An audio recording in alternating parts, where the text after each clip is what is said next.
সবাইকে সংবাদ এক নজরে স্বাগত। সঙ্গে আছি আমি রেখা হক। আওয়ামী লীগের ১৫ বছরের শাসনামলে গুমের ঘটনায় শেখ হাসিনা সহ ১১ জনের বিরুদ্ধে গ্রেপ্তারি পরোয়ানা জারি করেছে আন্তর্জাতিক অপরাধ ট্রাইব্যুনাল।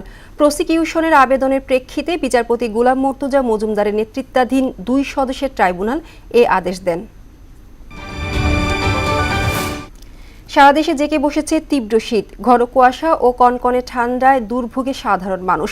সবচেয়ে বেশি বিপাকে শ্রমজীবীরা, কারণ বেকার দিন কাটছে তাদের। এদিকে বিভিন্ন জেলায় শীতের সঙ্গে পাল্লা দিয়ে বাড়ছে রোগব্যাধি, বেশি আক্রান্ত হচ্ছে শিশু ও বৃদ্ধরা।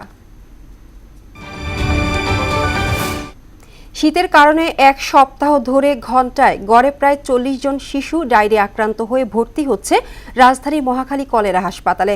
চিকিৎসকরা বলছেন, রোটা ভাইরাসের কারণে বাড়ছে শিশু ডায়রিয়া জাতীয় রোগ।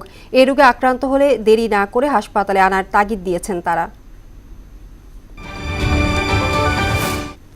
চলে গেলেন কিংবদন্তি ও বর্ষিয়ান অভিনেতা প্রবীর মিত্র। রোববার রাতে রাজধানীর একটি হাসপাতালে শেষ নিঃশ্বাস ত্যাগ করেন তিনি।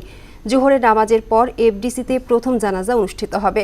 এরপর চ্যানেল আইতে দ্বিতীয় জানাজা শেষে তাকে দাফন করা হবে আজিমপুর কবরস্থানে।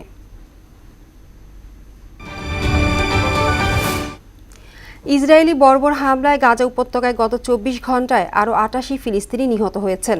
আহত হয়েছেন ২০০ জন। ১৫ মাসে লাগাতার হামলায় গাজায় মোট নিহতের সংখ্যা ৪৫,৮০০ ছাড়িয়ে গেছে।